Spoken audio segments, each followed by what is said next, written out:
अपनी यूपीएससी की परीक्षा के सभी परिणाम सही देती है और वो लड़की उसमें पास भी हो जाती है, पर उसका इंटरव्यू रह जाता है। जब वह देखती है कि मेरे पास तो इंटरव्यू में जाने के लिए पैसे ही नहीं हैं, अब मैं कैसे जाऊंगी, तब वो बहुत ही परेशान होती है। जब यह बात उनके दोस्तों को पता चलती है, तब उनके सभी दोस्त पैसे इकट्ठा करते हैं और तब उनको पैसों की व्यवस्था करके दे देते हैं। तब वो इंटरव्यू जब पास करके आती है एक आईएएस अधिकारी बनकर के, तब उनके दोस्त बहुत ही खुश होते हैं और साथ ही उनके माता पिता भी बहुत ही खुश होते हैं और कहते हैं कि आज हमारी बेटी ने हमारा सपना पूरा कर दिखाया है। अस्सलाम वालेकुम, नमस्ते, सत श्री अकाल। मैं सुल्तान अहमद सैफी आज मैं आप लोगों के लिए एक ऐसी ही नई मोटिवेशन कहानी लेकर के आया हूँ। उम्मीद करता हूँ यह कहानी आप लोगों को पसंद आएगी। इस कहानी को आप लोग पूरा जरूर सुने। आइए जानते हैं इनकी पूरी कहानी विस्तार से। दोस्तों, एक केरल का छोटा सा गांव पड़ता है जिसका नाम है त्रिवेंद्री। ये वहाँ की रहने वाली हैं। इनका परिवार बहुत ही छोटा सा है। इनके परिवार में मात्र 3 लोग हैं, इनके पिताजी, इनकी माताजी और ये अपने माता पिता की एक इकलौती बेटी है। इनके पिताजी एक बहुत ही साधारण से व्यक्ति हैं। उनके पिताजी दिहाड़ी मजदूरी किया करते हैं जिससे कि उनके परिवार का खर्च चलता है। वो अपने माता पिता का हर कहना मानती थी और उनके पिताजी भी अपनी सभी जरूरती इच्छा को पूरा ना करके अपनी बेटी की सभी जरूरती इच्छा को पूरा किया करते थे। अपनी बेटी की सभी जरूरती इच्छा को पूरा किया करते थे और वो भी खूब मन लगा करके पढ़ाई किया करती थी।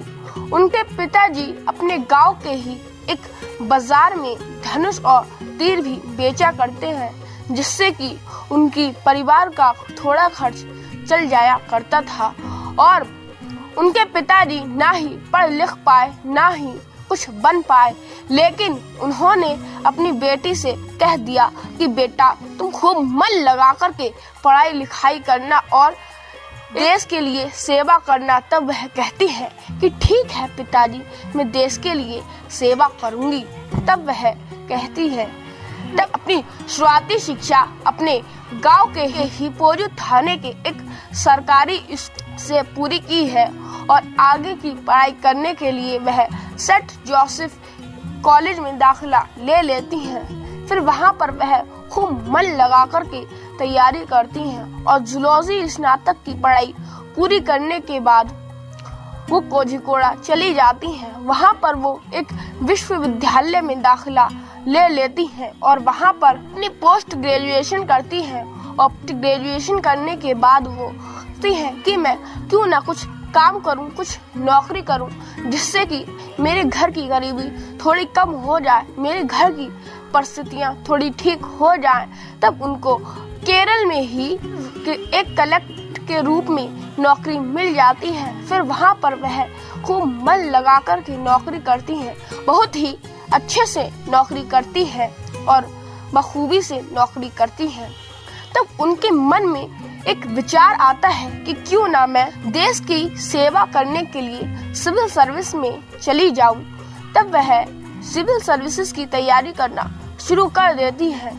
तब वो सिविल सर्विसेज की परीक्षा में 3 बार हो जाती है।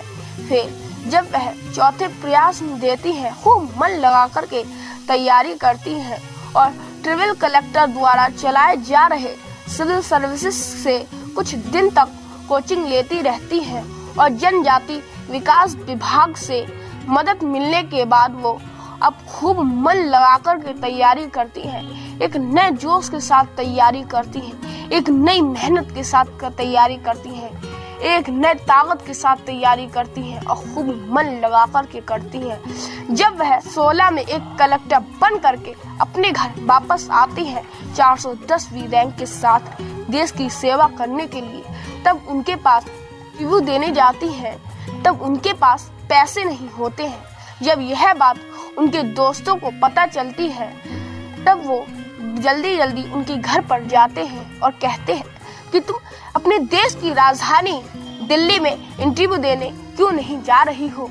तब वह बताती है कि मेरे पास पैसे नहीं है, इसी कारण मैं अपने देश की राजधानी दिल्ली में इंटरव्यू देने के लिए नहीं जा रही हूँ। तब वह बहुत रोती है। उनके माता पिता के पास भी पैसे नहीं होते हैं। तब उनके सभी दोस्त पैसों की व्यवस्था करके उनको दे देते हैं और वह अपने देश की राजधानी दिल्ली में जब इंटरव्यू दे करके खूब मन लगा करके इंटरव्यू देती है, तब वह उसमें सफल हो जाती है। एक IAS अधिकारी बन जाती है 410 रैंक के साथ देश की सेवा करने के लिए 410 भी रैंक के साथ एक IAS अधिकारी बनकर के अपने घर वापस आती हैं। तब उनके माता पिता बहुत ही खुश होते हैं और कहते हैं कि आज हमारी बेटी ने हमारा सर ऊंचा करा है और अब देश का नाम रोशन करा है। और साथ ही उनके दोस्त भी बहुत ही खुश होते हैं और गांव के सभी लोग खुशी से झूमने लगते हैं। तब लोग कहते हैं कि यही पहली एक IAS अधिकारी महिला है जिसने हम आदिवासियों का नाम रोशन करा है। तब वह सभी लोग बहुत ही खुश होते हैं। तब उनके घर पर मीडिया वाले, रिपोर्टर्स, अखबार वाले सभी आ जाते हैं इंटरव्यू लेने के लिए। तब वह बहुत ही खुश होती है। दोस्तों, ऐसी कहानियां हमें परेशान कर देती हैं और सोचने पर मजबूर कर देती हैं कि ये कैसे हो सकता है।